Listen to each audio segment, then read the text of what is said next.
Les différentes postures du furet. Pour bien connaître le furet, il faut pouvoir détecter les signes de confort, de bien-être, les signes d'inconfort. Je vous présente d'abord les différentes postures du furet. Dans un premier temps, les postures d'exploration, c'est ce que vous allez voir le plus souvent. Quand le furet découvre un nouvel environnement, il peut avoir différentes postures. La posture classique de l'exploration, le furet renifle un petit peu partout, il furette, il farfouille, il fait le tour des pièces en général en longeant les murs.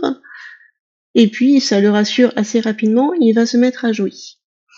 Il peut aussi se mettre tout de suite à pout-pouter et à sautiller, à danser. Pour lui, c'est vraiment de l'excitation, car il explore un environnement inconnu. Il peut aussi y avoir beaucoup d'odeurs inconnues, d'odeurs d'autres animaux qui peuvent le surexciter. Donc dans ce cas-là, il va pout-pouter vraiment à fond. Il peut aussi être très stressé par cet environnement inconnu. Ça dépend vraiment d'un furet à l'autre. Donc s'il est stressé, il va explorer, mais tout doucement, beaucoup plus calmement, en rasant le sol, toujours en longeant les murs. Mais on va voir qu'il va être vraiment court sur pattes, presque le ventre au niveau du sol. Il va faire des arrêts fréquents en relevant la tête.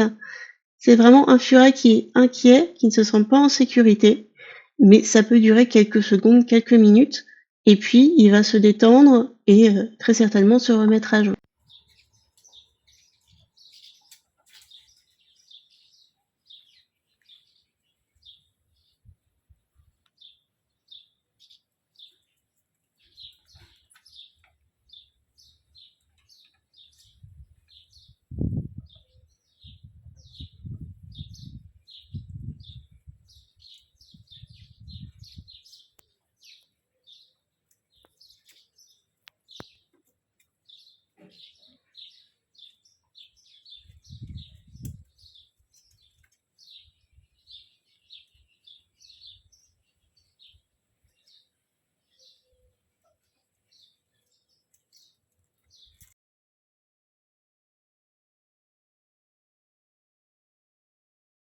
Quand il explore, s'il voit des choses en hauteur, il aime bien se mettre sur ses petites pattes arrière. Donc on appelle ça la posture de la chandelle ou du suricate.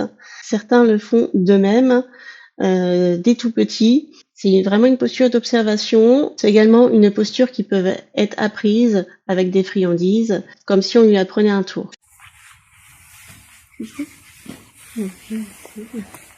Dakota? Je te vois plus. T'es sûr que tu en veux? Oh oui, c'est bien le loup. Miami? Miami? Tu veux des friandises? Miami?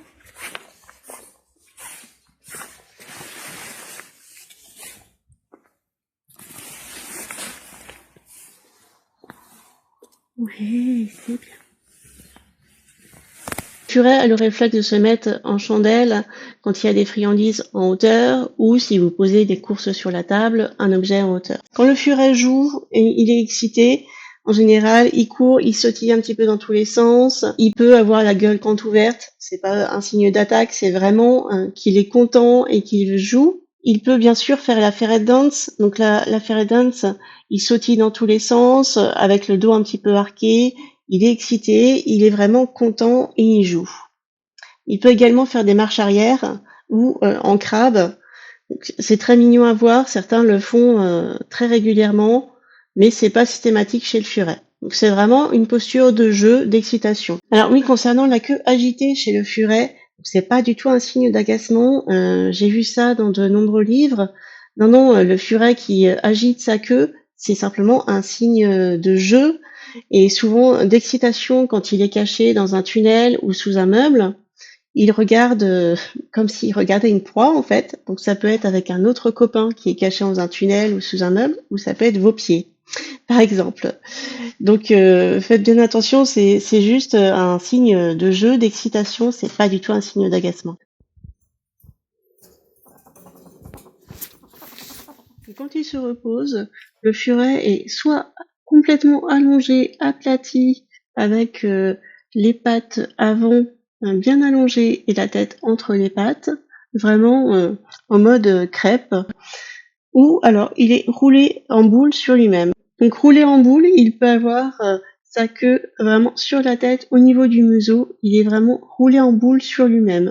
Le furet aime aussi beaucoup dormir en groupe. Donc même s'il peut avoir un espace de repos assez large, ils vont être entassés les uns sur les autres et endormis les uns enroulés dans les autres. Alors les postures de peur, donc, quand le furet a peur, il va avoir les poils tout hérissés jusqu'au bout de la queue. C'est assez impressionnant, mais c'est pas une posture d'attaque, c'est vraiment une posture de peur. Le furet peut avoir cette posture également lorsqu'il explore un nouvel environnement. S'il se sent menacé ou apeuré, il peut se recroqueviller dans un coin en poussant des petits cris.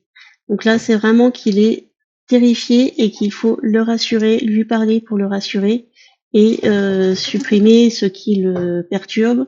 Donc isoler l'autre animal si c'est un animal qui lui fait peur.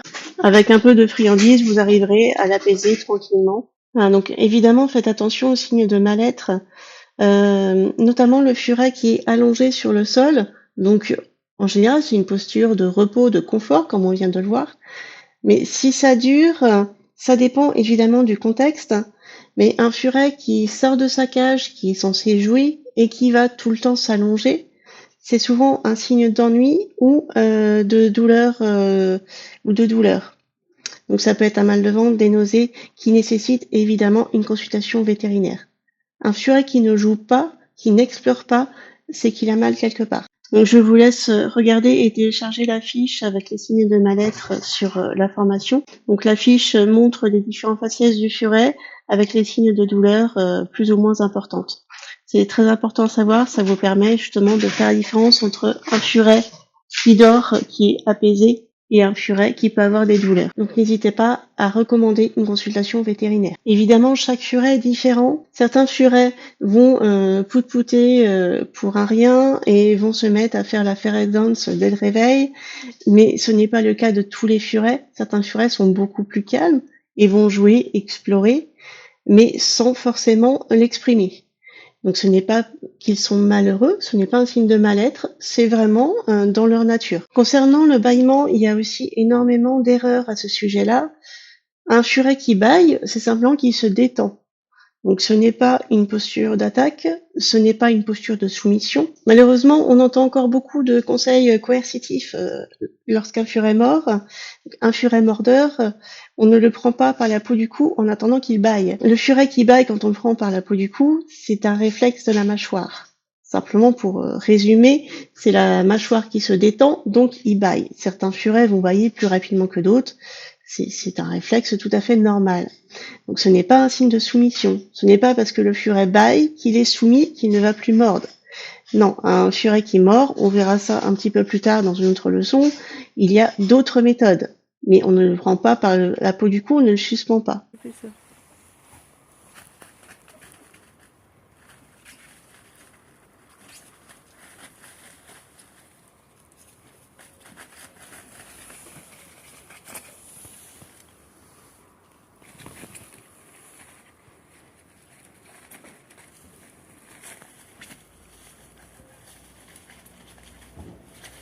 Le déglandage, oui, nous n'avons pas évoqué le déglandage, très important chez le furet. Évidemment, c'est pas une posture, ce ne sont pas des vocalises non plus, c'est très particulier. Le furet a conservé ses glandes anales et l'action de déglandage de son copain putois. Quand le furet déglande, ça sent très fort. Quand le furet déglande, c'est dans le cadre d'une frayeur en général. Il va avoir peur d'un bruit, d'un mouvement vraiment très brusque. Il va être surpris. Et là, il peut justement se mettre en boule avec les poils tout hérissés et se mettre à déglander. Donc ça sent fort, c'est rien. Il faut le rassurer évidemment s'il a eu peur et aérer, voire changer de vêtements si besoin. Il peut aussi déglander quand il est très très détendu, quand il s'étire dans vos bras et qu'il s'endort.